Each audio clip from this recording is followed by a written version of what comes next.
Good morning बच्चों, हमारे CIC class YouTube channel में आपका बहुत स्वागत है। आज हम आपके लिए लेकर आए हैं प्रत्यावर्ती धारा चैप्टर से बाठहीन धारा।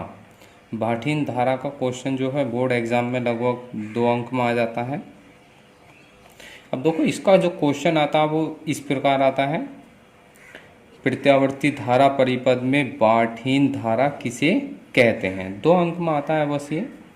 अब देखो, सबसे पहले हम इसमें लिखेंगे बाठहीन धारा हेडिंग। बाठहीन धारा क्या होते हैं देखो, जब किसी प्रत्यावर्ती धारा परिपथ में धारा प्रवाहित होने पर भी कोई शक्ति क्षय न हो या शक्ति की हानि न हो या ऊर्जा की हानि न हो तो परिपथ की इस धारा को बाठहीन धारा कहते हैं। ठीक है ना। यानी कि जब किसी प्रत्यावर्ती धारा परिपथ में धारा प्रवाहित होने पर उस परिपथ में कोई भी शक्ति क्षय न हो तो उस धारा को उस परिपथ की बाठहीन धारा कहते हैं। और यह तभी संभव है जब शक्ति गुणांक का मान क्या हो, शून्य हो। यह क्या है, यह तभी संभव हो सकती है जब शक्ति गुणांक cos फाई का मान क्या होना चाहिए, शून्य होना चाहिए। यानी कि शून्य का मतलब क्या होना चाहिए, इनके बीच कालांतर 0 किस में होता है, 90 डिग्री में होता है, π/2। तो फाई बराबर कितना हो जाएगा, π/2। यानी कि इसका कालांतर कितना होना चाहिए, 90 डिग्री होना चाहिए। तब हम जानते हैं परिपथ की औसत शक्ति कितनी होगी।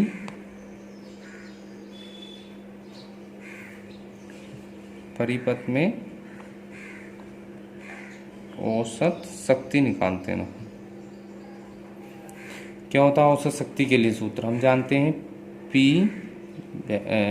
P बराबर VRMS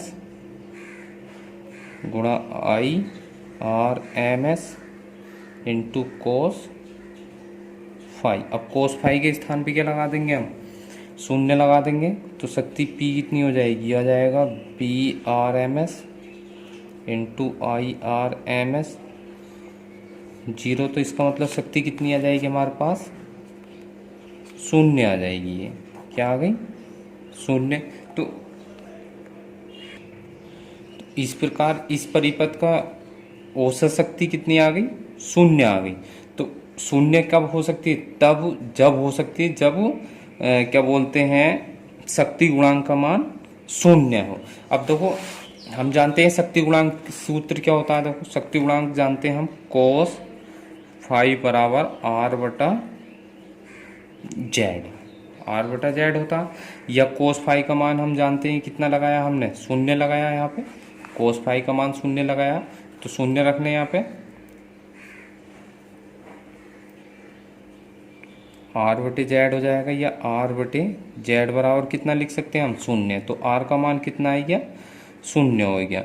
ये या फिर हम कह सकते हैं कि यह तभी संभव है, यानी कि तभी संभव है क्या मतलब, बाठहीन धारा, परिपथ की बाठहीन धारा तभी संभव हो सकती है जब उसका औसत शक्ति शून्य हो। औसत शक्ति क्या हो, शून्य हो। या फिर तभी संभव होगी जब उस परिपथ में ओमीय प्रतिरोध क्या हो, शून्य हो। क्या हो उसका, या उसका प्रतिरोध क्या हो, शून्य हो, या औसत शक्ति शून्य हो। तभी हम उस परिपथ की धारा को बाठहीन धारा कह सकते हैं।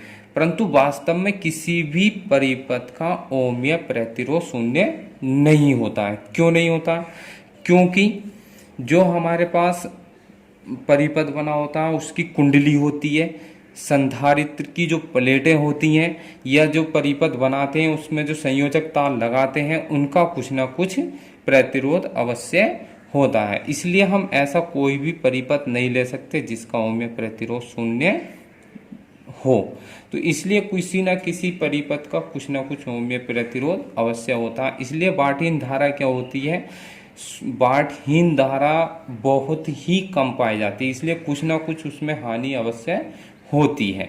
इस प्रकार हमने इस वीडियो में क्या है आप लोगों को बाठहीन धारा बताई है। और बाठहीन धारा जो लगभग यूपी बोर्ड या अदर बोर्ड में 2 नंबर में आ जाती है। अब नेक्स्ट जो हम वीडियो लेकर आएंगे उसमें बताएंगे आप लोगों को ट्रांसफार्मर, ट्रांसफार्मर क्या होता है, ट्रांसफार्मर की क्रियाविधि, उसकी रचना वगैरह के बारे में आप लोगों को हम समझाएंगे।